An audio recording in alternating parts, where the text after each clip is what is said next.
गुरुर्ब्रह्मा गुरुर्विष्णू गुरुर्देवो महेश्वरा गुरु साक्षात परब्रह्म तस्मै श्री गुरवे नमः. श्री गणेश दत्त गुरुभ्यो नमः. परमपूज्य श्री रामकृष्ण सरस्वती स्वामी महाराजांनी दिलेल्या मार्गदर्शनपर आशीर्वादांचे मी पठण करीत आहे. भक्ताने नेहमी एकाच ठिकाणी स्थिर राहून भक्ती केली पाहिजे.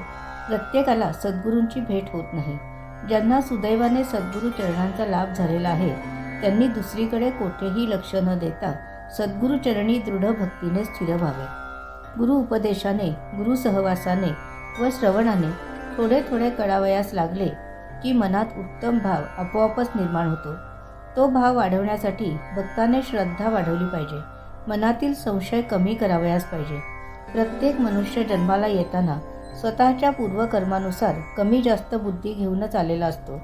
मनुष्याच्या मनामध्ये निरनिराळे विचारांचे तरंग नेहमी निर्माण होत असतात. जसजसा अनुभव वाढेल तसतसे हे तरंग कमी होऊन श्रद्धा दृढ होत जाते. गुरु जन्मानेच श्रेष्ठ असतात. ते येताना सोबत सर्व प्रकारचे ज्ञान घेऊन आलेले असतात. ते बुद्धिवान व ज्ञानी असतात.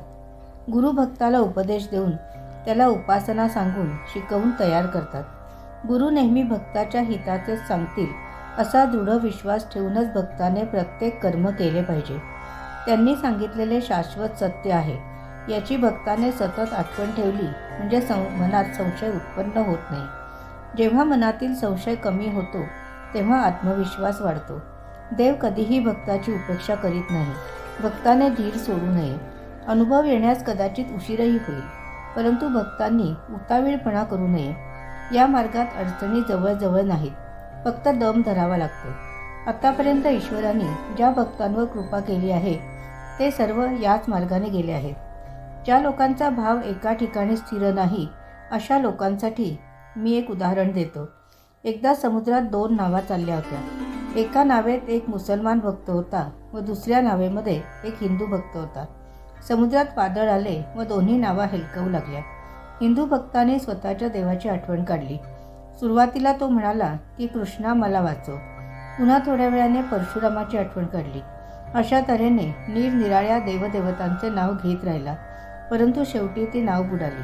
दुसऱ्या नावेतला मुसलमान भक्ताने अल्लाहची आठवण काढली म्हणून त्याची नाव वाचली. हिंदू भक्ताची नाव का बुडाली तर त्याने कृष्णदेवांना हाक मारली. तेव्हा कृष्णदेव भेटीस निघाले. कृष्ण भगवान जवळ येईपर्यंत या भक्ताने रामरायाला हाक मारली. कृष्णदेव तेथेच थांबले व निघून गेले. रामराय जवळ येईपर्यंत भक्ताने मारुतीला हाक मारली. रामराय थांबले व निघून गेले. अशा रीतीने निरनिराळ्या ठिकाणी भक्ती ठेवून एकाचीही मदत मिळणार नाही व भवसागरातून नाव पहिल्या तीराला जाणार नाही. दैनंदिन साधनेसाठीतील आजच्या या भागाचे पठण परमपूज्य श्री गुरुदेवांच्या चरणी सादर अर्पण. आजची ही सेवा परमपूज्य श्री गुरुदेवांच्या चरणी सादर अर्पण. श्री गुरुदेव दत्त.